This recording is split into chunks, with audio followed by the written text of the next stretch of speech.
Hello friends, हमारे channel non stop love stories in Hindi में आप सभी का एक बार फिर से स्वागत है। मैं ऋतु आप सभी के लिए एक और नई स्टोरी के साथ। दोस्तों, स्टोरी स्टार्ट करने से पहले आप सभी से रिक्वेस्ट है कि हमारे channel non stop love stories in Hindi को लाइक, सब्सक्राइब और शेयर करना ना भूलें। इससे हमें एक बार फिर से हिम्मत मिलती है आप सभी के लिए एक और नई प्यारी सी स्टोरी लाने की। तो दोस्तों, आप सभी हेडफोन्स लगा लें और इस स्टोरी का मज़ा आराम से लें। मेरा दावा है कि ये स्टोरी आपके दिल को छू लेगी। तो दोस्तों, मैंने सुना है कि इंसान जैसा सोचता है उसके साथ वैसा ही होता है। इसलिए इस चैनल पर हम आप सभी के लिए लव स्टोरीज लेकर आते हैं। जिन लोगों ने हमें अपनी लव स्टोरीज भेजी हैं उन सभी का पूरे दिल से धन्यवाद करते हैं, और जो लोग हमें अपनी सक्सेसफुल लव स्टोरीज भेज रहे हैं उन सभी का इस चैनल पे स्वागत है। आप कहानी का मज़ा लें। मेरा नाम विनू है। प्यार से मुझे विनू ही बोलते हैं और रियल नेम भी मेरा विनू है। मैं जलंधर में पढ़ता हूँ। LPU यूनिवर्सिटी, नाम तो आपने सुना ही होगा, मतलब लवली प्रोफेशनल यूनिवर्सिटी में मैं स्टडीज़ कर रहा हूँ। तो बस स्टडीज़ में अभी मतलब दिसंबर का महीना चल रहा, तो मैंने सोचा कि मैं अपने मतलब थोड़ा छुट्टी मिली तो मुझे मतलब उत्तराखंड में मैं रहता हूँ, तो सभी अपने अपने घर जा रहे हैं। यहाँ पर हॉस्टल में सभी रहते हैं, तो सब लोग अपने अपने घर जाते हैं। तो मेरा घर जो है वो उत्तराखंड में है। तो सभी ने नाइट सफ़र लिया क्योंकि यहाँ पर पार्टी भी थी ना, पार्टी वगैरह करके रात हो गई थी। तो हमने सोचा चलो नाइट में बस पकड़ लेते हैं अपने अपने घर के लिए। सभी ने अपने अपने घर के लिए बस पकड़ी। तो मैं तो उत्तराखंड में अकेला था ना, तो मैं अकेला ही था। तो सर्दी ज़्यादा थी, बहुत ही ज़्यादा थी। अच्छे गर्म कपड़े पहने, तो मैंने एक थर्मस में चाय मतलब भरी और वो चल पड़ा। फिर मैं वहाँ से ही मैंने ख़रीद ली थी क्योंकि हॉस्टल में था, ऐसे तो मिलनी नहीं थी चाय जैसे घर में मिलती है। तो मैं चल पड़ा। बस में जब मैं पहुँचा तो मतलब अंदर गया, देखा बस पूरी खाली थी। कंडक्टर था और एक ड्राइवर था बस। मैंने कहा चलो कोई बात नहीं, मैं जाके बस में बैठ गया। मिडिल की सीट में बैठा, ना ज़्यादा पीछे ना आगे। तो फिर उसके बाद में थोड़ी देर बाद एक लड़की आई बस में। वो भी अकेली थी। वो मेरे आगे वाली सीट पे आके बैठ गई। उसके बाद में बस ऐसी रुकी रही तो 5 लड़के आए, वो भी एंटर मार गए। अब जब 5 लड़के आए तो सभी मतलब चुपचाप थे हम लोग। उनकी नज़र पड़ गई इस लड़की पे। अब मुझे तो पता चल गया था ये शायद पता नहीं क्या कर लें इसके साथ। तो बस हम लोग सारे अपने अपने, हमने हेडफोन लगाए हुए थे, अपने अपने फ़ोन में सभी बिज़ी थे। तो जब तक ये सब चलता है फ़ोन फान का, मैं अपने घर के बारे में थोड़ा बता दूं। मेरा घर उत्तराखंड में है, जो मैंने आपको पहले ही बताया हुआ है। मतलब अपर मिडिल क्लास की फैमिली से हम लोग बिलोंग करते हैं। पापा जो है वो मेरे मतलब फार्मर हैं। हमारे काफ़ी फार्म हाउसेज हैं, अच्छे बड़े बड़े। तो ज़मीनें हमारी हैं। एक भाई है वो कनाडा में है, मैरिड है, सेटल है वो वहाँ पर। और मेरे जो दोस्त हैं वो कुछ खास नहीं है। मतलब मेरे को तो उत्तराखंड ही पसंद है, वहाँ के ही हैं मेरे जो जितने खास दोस्त हैं, वहाँ के ही हैं। और अगर मैं कुछ बताऊँ कि मैं ये करना पसंद करता हूँ, वो करना पसंद करता हूँ, मतलब हॉबीज़ होती है ना लोगों की, मेरी तो कोई हॉबी नहीं है। मेरे को जो मिल जाए करना, मैं वही पसंद कर लेता हूँ। चलो यार, टाइम पास तो यही हुआ है ना।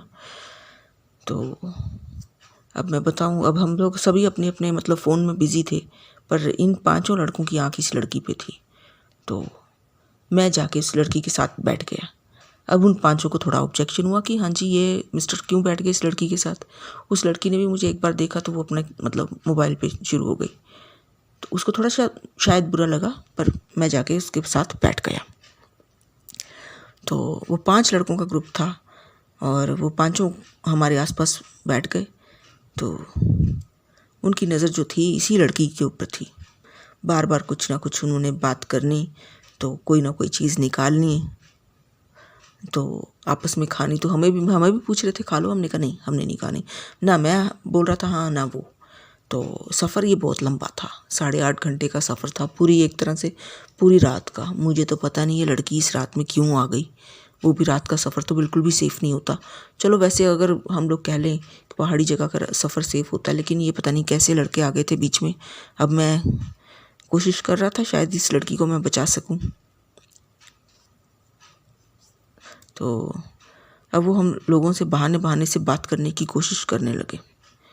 तो ना तो मैं इंटरेस्ट ले रहा था उनकी बातों में, ना वो। कभी वो लोग अपने फ्लास्क से चाय निकालते और वो डिस्पोजेबल कप्स में डालते, हमें भी पूछते। हम वैसे ठंड तो बहुत ही, लेकिन हम लोग सारे खा पी के आए थे, ऐसे ही चले थे हम लोग ठीक। तो बस फिर ऐसे चलता रहा। फिर अचानक इस लड़की को ना एस्थमा अटैक हुआ, जिसे दमा बोलते हैं। तो मुझे इसने मतलब ज़ोर ज़ोर से सांस लेने लग गई जैसे लेते हैं। तो इसने मुझे वो पंप निकालने के लिए बोला, एस्थमा पंप होता है ना। इसने मुझे बाहर मतलब झंझोड़ा पकड़ के, मैंने एकदम इसकी तरफ देखा, तब मुझे पता चला अरे इसको तो एस्थमा अटैक हुआ है। इसने मुझे मतलब ऐसे इशारा करके बोला कि यहाँ से निकाल दे। हाथ भी उसके इतनी अच्छी तरह काम नहीं कर रहे थे, काँप रहे थे उसके हाथ। तो मैंने वो पंप निकाल के उसको दिया। तो इन बिटवीन मतलब जब मैं उसको पंप वगैरह दे रहा था ना, करते करते ही मैंने उसका हाथ से मोबाइल लिया। उसका स्क्रीन अभी खुला हुआ था, लॉक नहीं था। तो मैंने अपना नंबर डायल कर दिया और उसके हाथ में पकड़ा दिया फ़ोन। तो मेरे पास उसका नंबर अब आ चुका था। तो मैं उसका मतलब जितना नेक का था, ये मतलब मफलर वगैरह उसने लिया हुआ था और उसने जैकेट पहनी हुई थी। मैंने उसके गले के बटन थोड़े खोले ताकि इसको सांस लेने में प्रॉब्लम ना हो। थोड़ी सी मैंने विंडो खोली। तो मतलब मैं इसको संभाल रहा था कैसे भी। फिर उन लड़कों ने चाय दी, मैंने कहा नहीं नहीं नहीं। तो मैंने कहा मेरे पास है, मैं निकालता हूँ। बस फिर मैं उसको संभालने लग गया। तो सारे ये लड़के भी कोशिश कर रहे थे हम मतलब करीब आने की। तो धीरे धीरे वो ठीक हो गई, पर हम दोनों ने उन लड़कों से बात नहीं करी। तो अब हम दोनों थे तो हमारे पास एक दूसरे का नंबर जा चुका था। मैंने उसका नंबर एकदम व्हाट्सएप पे लिया, उससे बात की। मैंने बताया मेरा नाम वीनू है, एलपी यूनिवर्सिटी से मैं मतलब कर रहा हूँ, उत्तराखंड जा रहा हूँ। उसने बताया कि मैं तापसी हूँ, तो मैं भी उत्तराखंड ही जा रही हूँ। तो मैंने कहा कहाँ जा रही। फिर जब मैंने अपनी प्लेस बताई तो जो इसकी प्लेस थी मतलब जहाँ इसने रुकना था, वो हमारी जगह से काफ़ी आगे थी। तो अब मुझे पता चल गया था कि ये तापसी मतलब इतनी दूर तक जा रही है। नाम मतलब हम लोगों ने शेयर कर लिया, नंबर शेयर कर लिए, काफ़ी बातें हम लोग फ़ोन पर ही करते रहे। अब हम लोगों ने इनको तो हमने शो नहीं होने देना था कि हाँ भाई हम लोग एक दूसरे को जानते ही नहीं हैं। इन लोगों को हमने फिर ऐसे मतलब शो किया कि हाँ हम दोनों एक दूसरे के साथ ही हैं। मैंने फिर चाय वगैरह सर्व की उसको। तो वो कहती कितनी घबराहट है ना। मैंने कहा हाँ। ऐसे हम बात करने लग गए कि ना जैसे हम लोग एक दूसरे को जानते हों। तो कितनी ठंड है ये वो जैसे। अब तो हम थे तो वैसे अजनबी, समझ ही नहीं आ रहा था बात क्या करें। तो मेरी तो एक ही मतलब टारगेट था। मैंने कहा इस लड़की को मेरे को इनसे बचाना है, ये सोच के। तो मैं मतलब उससे मतलब अच्छी तरह डील कर रहा था। और वो लड़की भी अब मतलब थोड़ा मेरे साथ सेफ फील कर रही थी। उसको पता था कि मैं इनके साथ तो हूँ नहीं हूँ, लेकिन अब हमें ड्राइवर और कंडक्टर का बिल्कुल भी पता नहीं था। वो लोग भी हमें पीछे मुड़ के बार बार देख रहे थे। कंडक्टर कभी आता था हमारे पास, फिर वापस अपनी सीट पे चला जाता था। तो ऐसे ही मतलब रात जो थी निकल रही थी अब। तो धीरे धीरे उस लड़की के हाथ ज़्यादा ठंडे होने लग गए। मैंने कहा क्या हो रहा है आपको। कहती पता नहीं मेरा बीपी भी लो होता है। मैंने कहा ओह माय गॉड। तो मैंने कहा दिखाओ अपने हाथ दिखाओ। नेल्स देखे मैंने, नाखून देखे और हाथ देखा, उसके हाथ बिल्कुल ब्लू। मुझे पता चल गया अब इसका तो बीपी भी डाउन जा रहा है। धीरे धीरे उसको फीवर भी हो गया, बुखार। अब मेरे पास तो मेडिसिन्स भी नहीं थी इन सब की, तो इसकी हालत बड़ी ख़राब हो रही थी। तो मैं क्या कर सकता था मैं। तो मैंने कहा मैंने इसको खिड़की से हटा के मैंने इधर बिठा दिया। साथ में उसके बैग जो है मैंने रख दिया ताकि कोई ये लोग आके बैठ ना जाए। काफ़ी मैं भी परेशान था और ये भी परेशान थी। मुझे लग रहा था कि इसको ना जैसे होता है ना शॉक सा लग जाता है, तब इंसान बीमार हो जाता है। मुझे ऐसे ही लग रहा था। मैंने कहा इसको शॉक लगा है, ये डर गई है इन लड़कों से, तब ये कभी इसको कुछ हो रहा है कभी कुछ हो रहा है। मैंने कहा कुछ नमकीन खा लो तो आपका बीपी ठीक हो जाएगा। कहती नहीं नहीं नहीं। अब जो लो बीपी वाले हैं ना, इनका मन भी नहीं करता होता खाने का। लेकिन मैंने फिर भी अपने बैग से कुरकुरे निकाले, मैंने इसको दे दिए। जब इसने कुरकुरे खाए तो बीपी तो इसका थोड़ा ठीक हुआ, नॉर्मल हुआ, होश में तो आ गई। लेकिन इसका फीवर बहुत तेज़ था, ठंड भी इसको बहुत ज़्यादा लग रही थी। मैं चाहता था कि अब जैसे ये सफ़र है ना बस सुबह हो जाए, मैं या तो अपने घर पहुंच जाऊं या इसको इसके घर तक पहुंचा दूं। बड़ा मैं भी अनकंफर्टेबल था। तो पता चला ड्राइवर ने जब गाड़ी की ब्रेक लगाई, मतलब बस की ब्रेक लगाई, तो पता चला आगे लैंडस्लाइड हुआ है ओ माय गॉड, हमने कहा ये क्या हो गया। अब बस एक जगह रुक गई। अब इसकी हालत इधर उधर ना जाने की थी। अब मैं बड़ा परेशान हुआ, बहुत ज़्यादा मैं परेशान था। इसको इतना फीवर था, बुखार ही नहीं इसका उतर रहा था, ना मेरे पास कोई मेडिसिन थी, मैं इसका क्या इलाज करता, ना तो मैं कोई डॉक्टर था। तो हम लोग हाईवे में फंसे हुए थे। वो लोग तो लड़के अपना एंजॉय कर रहे थे, उन्होंने बाहर गए, उन्होंने शायद विस्की पी, शराब। तो जब आए तो स्मेल इतनी आ रही थी ना, ये लोग बस के अंदर आए। अब जब ये लोग बस के अंदर शराब पी के आए तो हमें पक्का पता चल गया था कि ये लड़की जो है यहाँ पर सेफ़ नहीं है। मैंने उसको इशारा किया, मैं कहा बस से उतर। तो इतनी, वैसे तो बहुत ज़्यादा उसको फ़ीवर था, लेकिन वो उस फीवर में भी ना पता नहीं कैसे मेरे साथ हाथ पकड़ पकड़ के बस से उतरी। अब ये लड़के कह रहे थे नहीं नहीं बस से उतरने की ज़रूरत नहीं है, ये उसको कह रहे थे नहीं आप अंदर बैठ जाओ। हमें सब पता था कि ये अब हमारे लिए सेफ़ जगह नहीं रही है। फिर इधर वैसे ना पहाड़ी जगहों पे मैं आपको बताऊं पास कोई घर भी नहीं मिलता। तो अब हमने सोचा कि हम थोड़ा आगे तक जाएं, या तो पीछे जाएं या आगे जाएं, कैसे भी हम लोगों को कोई घर मिल जाए। तो हमने इधर उधर देखा तो दूर से एक लाइट चमक रही थी। वो थोड़ी ढलान पे था, ढलान समझते ना आप लोग, थोड़ा नीचे की साइड में जाके। अब हम लोग उधर ही अपना अपना बैग, मैंने इसका बैग भी पकड़ लिया था, इसको भी संभाल रहा था। बड़ा मेरे लिए तो बहुत मुश्किल था। तो मैं इसको लेके उधर ही उसी घर में मतलब पहुंचा। तो नॉक किया। मुझे ये भी नहीं पता था कि ये लोग कोई मतलब हमारी हेल्प करेंगे या नहीं, ये घर वाले उठेंगे या नहीं, खोलेंगे दरवाज़ा, कुछ नहीं हमें पता था। लेकिन हमने उस घर को नॉक किया। पहली बार नॉक किया, किसी ने डोर ही नहीं खोला। दूसरी बार नॉक किया, दरवाज़ा फिर खुला। सामने देखा तो एक लड़का था जवान। तो मैंने बताया, मैंने कहा मैं यहाँ का हूँ। तो उसने साथ में लड़की को देखा, कहता है ये कौन है। मैंने उसको बताया, मैंने कहा हम लोग बस में सफ़र कर रहे थे, इनको बहुत फीवर है। मैंने कहा मेरे को अंदर बुलाओ ना बुलाओ, इनको थोड़ी देर के लिए आप रेस्ट के लिए अपने घर में प्लीज़ रख लो। वो कहता नहीं ऐसी कोई बात नहीं है, आप आ जाएं। जब हम अंदर गए तो उसने एकदम बिस्तर पे उसको लटा दिया, शायद वो उसी का बिस्तर था। तो साथ में अंगीठी जल रही थी। तो मेरे को भी था कि मेरे को ठंड बहुत लग रही थी। मैं हाथ सेकने लग गया। जब मैं हाथ सेकने लग गया वो अंदर गया, इतने में उसके पापा भी आ गए थे। तो अंकल ने बताया कि हाँ मैं इसका पापा हूँ, ये मेरा बेटा है। तो जॉय था उसका नाम, लड़के का नाम। तो वो चाय बनाने चला गया अंदर। तो चाय बना के लेके आया तो हम लोग तो, हमें बड़ा ही अच्छा लगा। वो चाय अच्छी नहीं थी जो हम लोग फ्लास्क में थर्मस में भर के पी रहे थे ना, वो तो चाय कड़वी हो जाती है एक टाइम में आके। लेकिन जो ताज़ी चाय बनी थी ये बड़ी अच्छी लगी। साथ में वो नमकीन बिस्किट लाया। मैंने उनको बताया, मैंने कहा इसका बीपी भी लो है, थोड़ा इसको नमकीन दो। तो वो कहता खाना खाओगे। इसने बड़ा मना किया, इसने खाया ही नहीं। चलो कोई बात नहीं। लेकिन उसकी हालत थोड़ी ठीक हुई, अंदर आ गई थी ना वो, बाहर नहीं थी। तो बताया हमने कहा हमारी बस वहाँ पर रुकी हुई है, वहाँ पर लैंडस्लाइड हो गया था। कहता आपको पता है यहाँ के लैंडस्लाइड इतनी जल्दी हटते भी नहीं है। मैंने कहा हमें पता है यार, मैं तो इधर का ही हूँ, मुझे क्या। मैंने कहा ये भी इधर की, तापसी इसका नाम है। तो कहता आप लोग इतनी रात में कैसे सफ़र कर रहे हो। मैंने बताया, मैंने कहा यार हमारे तो कॉलेज में फंक्शन था। मैंने कहा इनका मुझे पता नहीं। तो सब लोग लड़के ना रात को अपने अपने घर जा रहे थे। तो मैंने सोचा अब मैं भी रुक के क्या करूँगा यहाँ पर। तो हम लोगों ने भी सोचा, मैंने भी सोचा कि यार मैं भी अपने घर चला जाऊँ। तो फिर उसके बाद में ये लड़की, मुझे नहीं पता इसने रात को क्यों सफ़र किया। फिर उस लड़की से पूछा, तापसी आपने रात को क्यों सफ़र किया।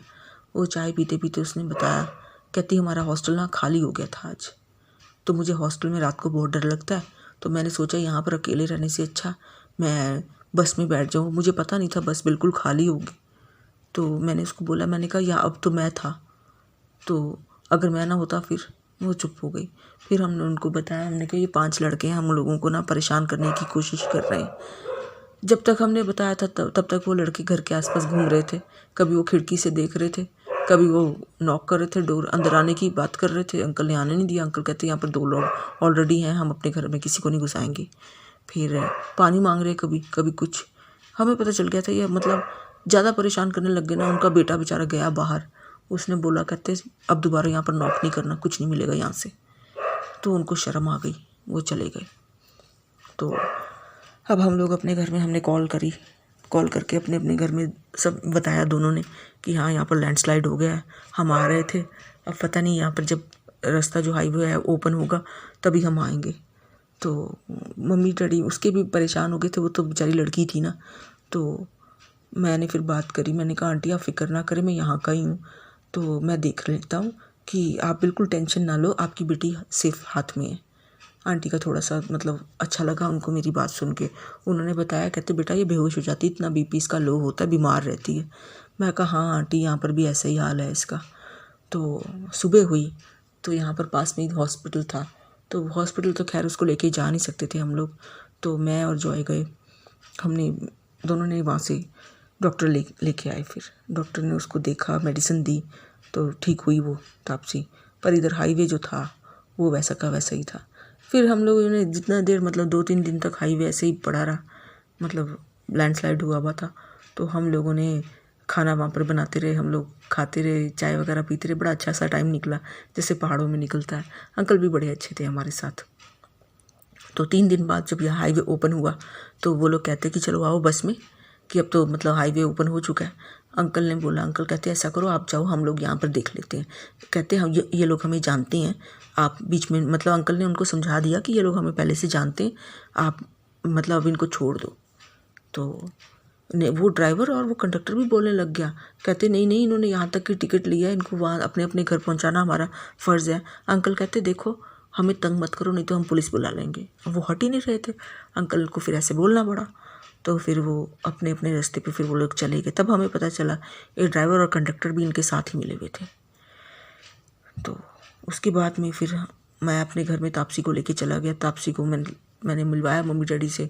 तापसी को बड़ा अच्छा मतलब सेफ़ भी फील हुआ मेरी मम्मी के पास में, अच्छा भी लगा उनको। तो आंटी को फिर मैंने फ़ोन कर दिया था, इसकी मम्मी को, तापसी की मम्मा को, आंटी मैं लेके आ रहा हूँ तापसी को, फिक्र ना करें। तो शाम होने से पहले ही मैंने तापसी को लेके चल पड़ा। आपने मतलब अंकल जो जॉय के पापा थे वो तो हमारे को बस में उन्होंने मेरे घर छोड़ा था, तापसी को भी मेरे घर में अपने मतलब अपनी कार में। तो फिर यहाँ से मेरे पापा जो थे, पापा कहते पास में तो जाना है, मतलब इतनी दूर भी नहीं था। कहते बेटा मोटरसाइकिल ले जा, इसको छोड़ दे। मैंने कहा ठीक है पापा जी। तो मैं मोटरसाइकिल लेके गया तापसी को, फिर मैंने उसके घर छोड़ा। अंकल आंटी से मिला, बात करी उनसे। आंटी बोलते इसको अकेले आने के लिए किसने बोला था? मैंने कहा देखो आंटी, मैं तो इसको अभी मिला हूँ बस में, मैं तो इसको जानता तक नहीं था। फिर आंटी को मैंने पूरी बात बताई। आंटी कहती इसकी शक्ल से लग रहा है कुछ बात हुई है। फिर मैंने कहा आंटी देखो डांटो मत, पहले ही वो शौक में है। आंटी कहती ठीक है। आंटी बड़ी अच्छी थी। फिर मैं अपने घर आ गया। फिर मैं फ़ोन पे उससे बात करता रहा। तो फिर जब जाने का टाइम आया तो आंटी बोलती है कि बेटा अकेले नहीं जाना, इसको साथ लेके जाना है, ये भी वहाँ पर हॉस्टल में पढ़ती है, मैंने इसको स्टडी के लिए वहाँ जलंधर में भेजा है। मैंने कहा ठीक है। फिर मैं तापसी के साथ ही जलंधर वापस आया, उसको हॉस्टल ड्रॉप करके फिर मैं अपने मतलब LPU यूनिवर्सिटी में वापस चला गया, LPU में। तो फिर बस हम लोग अपनी अपनी स्टडीज़ में लग गए। बीच बीच में मैं उसके हॉस्टल जाता था, जब हमने आउटिंग करनी होती थी तो मैं उसको बाहर लेके जाता था, शॉपिंग हम लोग इकट्ठे कर लेते थे और फ़ोन रिचार्ज वगैरह करवा लेते थे। फिर ATM जैसे जाते हैं हॉस्टल के बच्चे वैसे चले जाते थे, खाना पीना इकट्ठे लेके फिर अपने अपने हॉस्टल में। ऐसे ही बड़ा अच्छा टाइम निकला हमारा हॉस्टल में। हम दोनों ने अपनी अपनी स्टडी पूरी करी, वापस हम लोग उत्तराखंड आ गए। उत्तराखंड आने के बाद में अब मैं ऐसे बार बार जाके मिलता था, क्योंकि मुझे इससे मिलना बड़ा अच्छा लगता था। तो अब हम बड़े भी हो गए थे। फिर अब तापसी का जो थे पेरेंट्स इसकी शादी करना मांग रहे थे। तो जब मैं उनके घर गया तो कह रहे अब तो इसकी मैरिज कर देनी है, कि अब तो मतलब कुछ रह नहीं गया, इसकी स्टडी भी पूरी हो गई है, घर बिठा के क्या करना है। मैंने उनकी बात सुन ली। तो बस फिर मैं वापस अपने घर में आ गया। अपने घर में आके मैंने अपनी मम्मा से बात करी। मैं कहा मम्मा तापसी की तो मैरिज करवा रहे हैं। मम्मी कहती तो तेरी भी तो मैरिज होनी है अब। मैंने कहा मम्मा किससे होएगी मेरी शादी? तो मेरी मम्मी कहती तापसी से करवानी, तापसी से करवानी। मैंने कहा हाँ जी। मैं कहा वो अच्छी लगती मुझे। मम्मी से मैं बड़ा फ्रैंक सा था। तो फिर तापसी से मेरी मैरिज हो गई। यहाँ पर मैं उसको अपने घर में ले आया। तो भैया तो मैंने आपको पहले बताया, हमारे भैया कनाडा में पहले से ही सेटल थे, उनकी मैरिज हुई थी। तो हम लोगों ने सोचा कि हम लोग भी कनाडा चले जाएं। तो पापा कहते हैं कि हमारे घर को कौन देखेगा, तुम दोनों तो चले जाओगे। मैं फिर एग्री हो गया, मतलब हम लोगों को कौन देखेगा। तो वाकई उनकी बात भी सही थी, अगर सारे बच्चे बाहर चले जाएं तो माँ बाप को कौन देखेगा। फिर मैं फिर उधर ही पापा के पास ही रहा। तो वैसे तो मैं अच्छा पढ़ा लिखा था, बाहर कहीं भी काम कर सकता था, लेकिन फिर अगर बाहर काम करता तो फिर बात वही हो जानी थी ना, जैसे भैया बाहर है मैंने भी बाहर होना था, मतलब थे तो इंडिया में हमने रहना था, लेकिन बात फिर वैसी हो जाती है कि हाँ इंसान मतलब कभी कभी घर जाता है। फिर मैंने तापसी से बात करी, मैंने कहा तापसी तू क्या करना चाहती, जॉब करना चाहती है? तापसी कहती देखते हैं ना अभी। तो मैं अपनी पापा की फार्मिंग मैंने संभाल ली, हमारे बड़े बड़े बाग थे तो कटाई वगैरह होती थी फलों की, उसको हम लोग बोरियों में पैक करके हम लोग मंडी में बेच देते थे एक को। तो ऐसे ही हमारा मतलब ऐसा नहीं कि बहुत छोटा था, हमारा काम बड़ा बड़ा था। तो फल भी काफ़ी किस्म के लगे हुए थे, अलग अलग बाग थे हमारे, मैंने वही संभाल लिया। तो लोग तो कहते हैं कि हाँ किसान है, मतलब बेचारे अनपढ़ से होंगे, लेकिन मैं अनपढ़ नहीं था, मैं पढ़ा लिखा था। किसान में अपनी मर्ज़ी से बना था। तो तापसी भी यहाँ पर बड़ी अच्छी लड़की निकली। उसने मम्मी के साथ किचन में रहती थी, खाना बनाना उसने सारा सीखा। पहले उसको खाना बनाना नहीं आता था उसने सारा खाना बनाना सीखा फिर मम्मा से। फिर ऐसे हम लोगों ने अपनी अच्छी सी लाइफ स्पेंड कर ली। फिर भैया आए कभी एक बार हमारे से मिलने आए अपनी वाइफ के साथ में, अपने बच्चे के साथ में। फिर उन्होंने पापा से बात करी, क्योंकि हम लोग को थोड़ा सा इंटरेस्ट था बाहर जाने का, देखा नहीं था ना मैंने बाहर का, तो मेरे को था कि मैं बाहर एक बार ज़रूर जाऊं। फिर पापा से उन्होंने रिक्वेस्ट करी, कहते अभी तो आप लोग सब जवान हो तो अभी तो भेज दो, थोड़ी देर ही काम करेगा, मतलब उसके बाद आप इसको वापस बुला लेना। पापा तो बड़ी मुश्किल से एग्री हुए। तो मेरा तो सपना शुरू से ही था कि मैं भैया के पास जाऊंगा बाहर अपनी वाइफ को लेके। पापा को मनाया तो बड़ी मुश्किल से माने पापा, मम्मी भी बड़ी मुश्किल से माने। तो मैंने कहा मम्मी देखो मैं एक जगह में रहना नहीं चाहता, मैं बाहर दुनिया देखना चाहता हूँ। मैं चाहता हूँ कि हाँ मैं लोगों को कह सकूँ कि मैं वहाँ भी गया हूँ, वहाँ भी मैंने किया है ये, मैंने ऐसा मतलब स्टडी भी की है, वहाँ पर जॉब भी की है, मैं ऐसा बनना चाहता हूँ ऑलराउंडर, तो मेरे को ऐसे रोको मत। तो मम्मी समझ गए मेरी बात कि हाँ कि इसको बांधना मुश्किल है। फिर हम लोगों ने अपने पेपर वगैरह सारा करवाया, तो हम लोग फिर कनाडा में चले गए। कनाडा में हमने दोनों ने जॉब कर ली। तो भैया तो पहले से ही थे, तो उनको पता था किसको कहना है जॉब के लिए, उन्होंने बोला और उस बंदे ने हमारी जॉब लगवा दी। थोड़ा परसेंट उसने लिया, लेकिन हमारी अच्छी जगह पे जॉब लगवा दी। तो थोड़ी देर मतलब हम लोगों ने लाइफ कनाडा में बेहद इंजॉय करी। वहाँ का ठंडा जो था मौसम जो था हमने बड़ा इंजॉय किया। और खाना पीना जो था यहाँ से थोड़ा सा डिफरेंट है, थोड़ा नहीं काफ़ी ज़्यादा डिफरेंट है। और उधर के इंडियन रेस्टोरेंट्स थे, वहाँ पर हमने इंजॉय किया, इधर उधर घूमे। वैसे जैसे अंग्रेज़ लोग कपड़े पहनते हैं, लंबा सा कोट, बड़े बड़े शूज़, हम लोगों ने बिल्कुल वैसे ही पहना। तो काफ़ी लाइफ हमने वहाँ पर इंजॉय की पूरे 10 साल में हमारा अपना बेटा भी हो गया था और एक बेटी भी थी हमारे पास। वो बच्चे उधर ही पढ़ रहे थे। तो फिर पापा का भी फ़ोन आता था, मम्मी का भी वहाँ पर फ़ोन आता था। उन्होंने बोला कि बच्चों तुम तो वहाँ के ही हो गए। फिर हम लोगों ने इंडिया का थोड़ा प्रोग्राम बनाया इंडिया में आने के लिए। तो ये तो मेरी वाइफ नहीं चाहती थी कि हम लोग वहाँ पर इंडिया में जाके सेटल हों, क्योंकि हर बंदा चाहता है कि मैं तरक्की करूं, बाहर जाऊं। हम लोगों का भी थोड़ा, हम दोनों माइंड एक ही था हमारा आगे बस। क्योंकि ये जो दुनिया है ना, ये दुनिया अब रोने की नहीं है। वो पहले ज़माने के लोग आपस में रोते थे, हाँ ये हो गया, और जो रोते थे ना वो दूसरा बंदा उसको हिम्मत देता था। आजकल दुनिया में सिर्फ पैसे के पीछे भाग रहे हैं लोग, और कंपटीशन बहुत हार्ड है। तो यही हम लोग सोचे कंपटीशन हार्ड है तो हम लोग सिर्फ कंपटीशन करते हैं रह गए, मतलब अभी भी कर ही रहे हैं।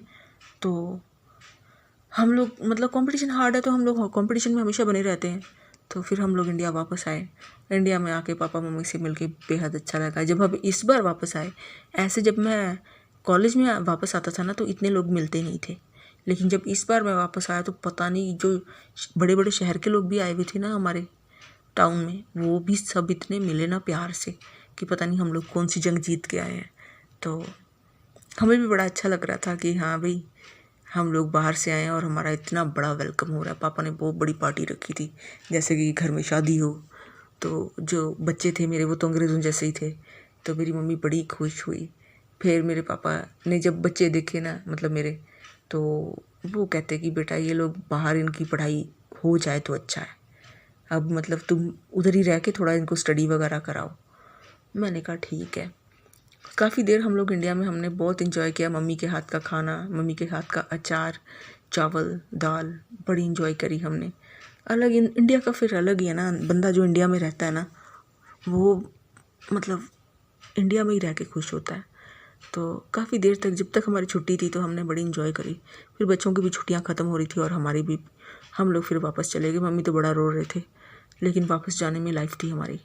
ग्रोथ है ना लाइफ का नाम, तो हम अपनी ग्रोथ छोड़ना नहीं चाहते थे। हम लोग गए, फिर रीस्टार्ट करी हमने लाइफ।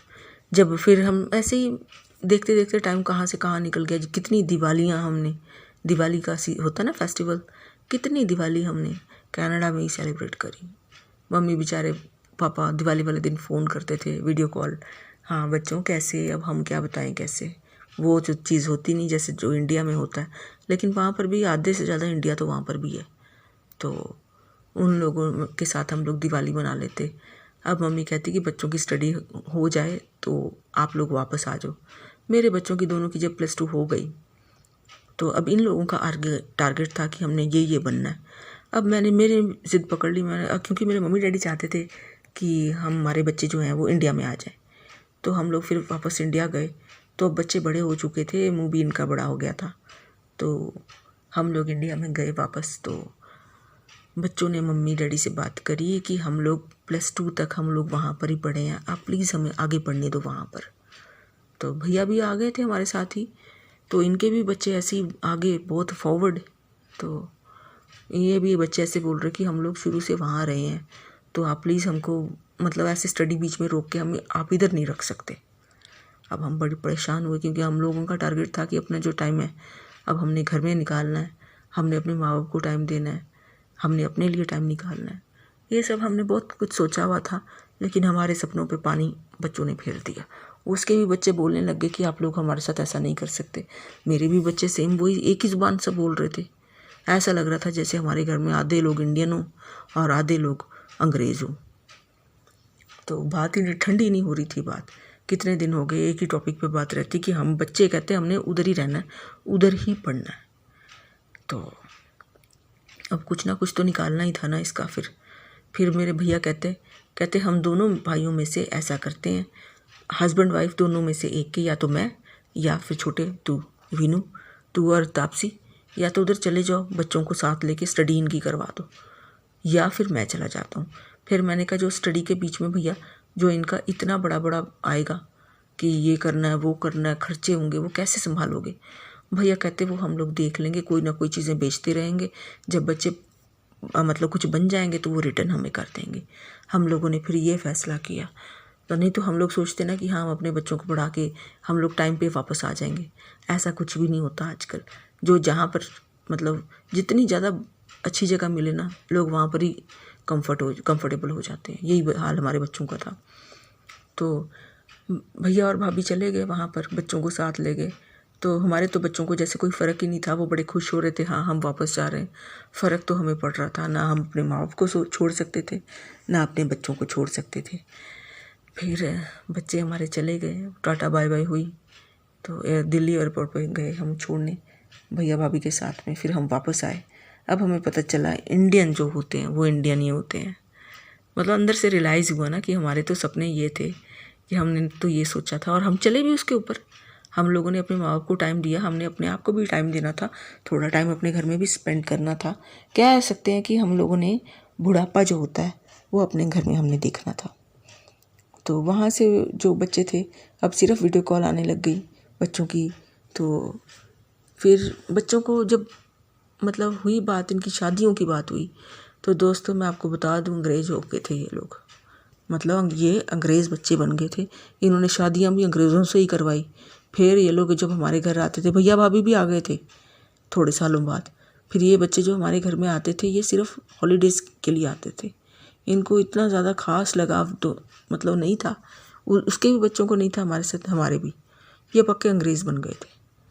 हम लोगों ने कहा चलो कोई बात नहीं, इनके साथ हमारी वीडियो कॉल हो जाती थी।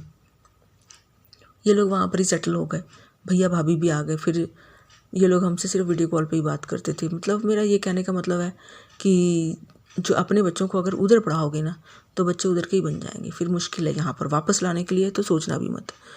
फिर भैया और भाभी वापस चले गए। मतलब थोड़ी देर बाद कहते उनको कंट्रोल करने के लिए कुछ ना कुछ तो करना ही पड़ेगा ना। भैया और भाभी का फिर हो सकता है उनका मन भी हो वहाँ पर, फिर वो वहाँ पर ही रहे और हम लोग यहाँ पर सेटल हो गए। मतलब इस कहानी का मैंने अभी अपने से लेके, अपने बच्चों से लेके, अपने माँ बाप से लेके, कनाडा से इंडिया, सब कुछ मैंने आपको बताया है। अपनी पूरी लाइफ ही बताई है, ये बता कह के कि हाँ तुम लोग कोई ऐसी गलती मत करना। अगर यहाँ पर रहना है तो यहाँ पर ही रहो, और अगर वहाँ पर रहना है तो आप लोग वहाँ पर ही रहो। मतलब अपने अगर बच्चे आप लोगों ने उधर छोड़ दिए ना, तो भूल जाना कि वो वापस आएंगे वो लोग जैसे अंग्रेज़ लोग आते हैं, छुट्टी बना के चले जाना बस। उन बच्चों ने भी हमारे साथ ऐसा किया, चलो हमारे को कोई शिकवा गिला नहीं, उनको इतना था, हमारा इतना ही था।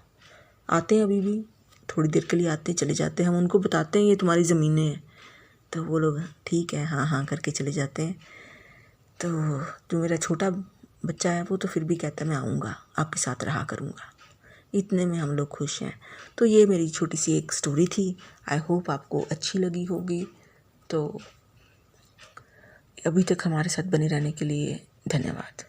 तो दोस्तों, ये स्टोरी उम्मीद करते हैं कि आपको अच्छी लगी होगी। अभी तक हमारे साथ बने रहने के लिए आपका बड़ा धन्यवाद।